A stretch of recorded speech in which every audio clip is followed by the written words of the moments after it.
শ্রেণীকক্ষের অভাব, শৌচালয় নেই, বেহাল দশা সরকারি স্কুলের। বিপাকে এগরার বহলিয়া জুনিয়র হাই স্কুলের পড়ুয়ারা। একদিকে শ্রেণীকক্ষের অভাব, অপরদিকে শৌচাগার না থাকা। চরম সমস্যার মধ্যে পূর্ব মেদিনীপুরের এগরার বহলিয়া জুনিয়র হাই স্কুলের ছাত্রছাত্রীরা। স্কুলের পরিকাঠামো উন্নয়নে স্কুলের প্রধান শিক্ষক তার নিজের বেতনের টাকায় তৈরি করেছেন বিদ্যালয় শ্রেণীকক্ষ। এলাকার জনপ্রতিনিধি থেকে সংশ্লিষ্ট দফতরগুলিতে ছুটে চলেছেন প্রতিনিয়ত, কিন্তু কোথাও মেলেনি বরাদ্দ। এখন আমি কিছু লোনও করে ফেলেছি, প্রতিনিয়ত চেষ্টা চালাচ্ছি। ইমিডিয়েট একটা রুম করার প্রয়োজন আছে। আমরা ভেবেও ছিলাম যে আগে তো মাটির রুমে ক্লাস হতো, একটা মাটির ঘর করে কিছু ছেলে মেয়েকে বসানো যায়, কারণ হয়তো পাকার বাড়ি করার মতো সামর্থ্য আমার নেই। মাটির বাড়ি করে কিছু শুভানুধ্যায়ী যারা আছেন তাদের কাছে কিছু সাহায্য নিয়ে ক্লাস করে দেওয়া যাবে। আপনারা দেখতেই পাচ্ছেন যে ছেলেগুলো পুরো বারান্দায় বসে ক্লাস করছে, তীব্র রোদের মধ্যে ওদের খুব কষ্ট হয়। এরই মাঝে ভেঙে পড়েছে বিদ্যালয়ের শৌচাগার, যার কারণে ছাত্রছাত্রীদের এই বিদ্যালয়ে আসা প্রায় অনিশ্চয়তার মুখে পড়েছে। বহলিয়া জুনিয়র হাই স্কুলের সহশিক্ষিকা শ্রীতমা জানার কথায় উঠে আসে শৌচালয়ের বেহাল দশার কথা। আমি এই স্কুলে প্রায় 2013 সাল থেকে আমি জয়েন করেছি।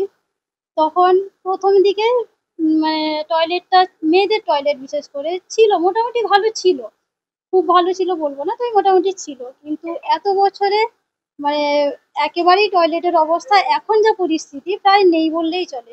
মানে আমি একজন শিক্ষিকা এসে আমার যে আলাদা একটা টয়লেটের দরকার বা আলাদা যে একটা রুম একটু দরকার, স্পেস, সেইটাই আমাদের নেই একেবারে।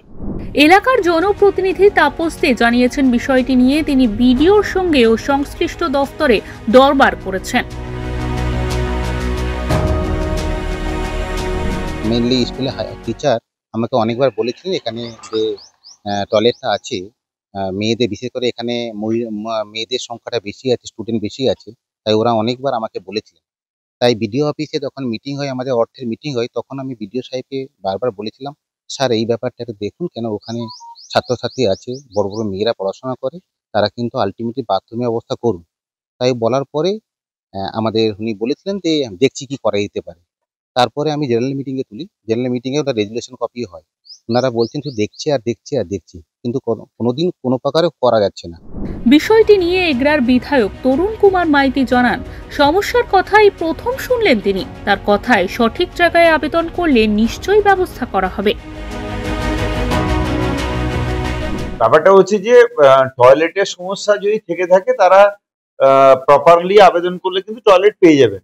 তার কারণ হচ্ছে আমাদের জেলা পরিষদ থেকে জনস্বাস্থ্য দপ্তর থেকে টয়লেট প্রায় দেওয়া হয়। আমি জানি না তারা কোথাও অ্যাপ্রোচ করেছেন কিনা, আমার কাছে বিষয়টা নিয়ে আসেননি। তাহলে হয় করে দেওয়া কিংবা পদ্ধতিগতভাবে তাদেরকে পরিচালিত করার ব্যবস্থা আমি করতাম। এই প্রথম আপনাদের কাছে শুনছি। এই বার্তার মাধ্যমে হেডমাস্টারকে বলবো যে বিডিও অফিসের মাধ্যমে জেলা পরিষদের সঙ্গে যোগাযোগ করতে একটা টয়লেট তারা সেখান থেকে পেয়ে যাবে। কখন প্রশাসনের তরফে শৌচালয়ের ব্যবস্থা করা হয়, আপাতত সেই দিকেই তাকিয়ে রয়েছেন স্কুলের পড়ুয়া ও শিক্ষক শিক্ষিকারা। পূর্ব মেদিনীপুর থেকে প্রদীপ মাইতের রিপোর্ট, ওঙ্কার বাংলা।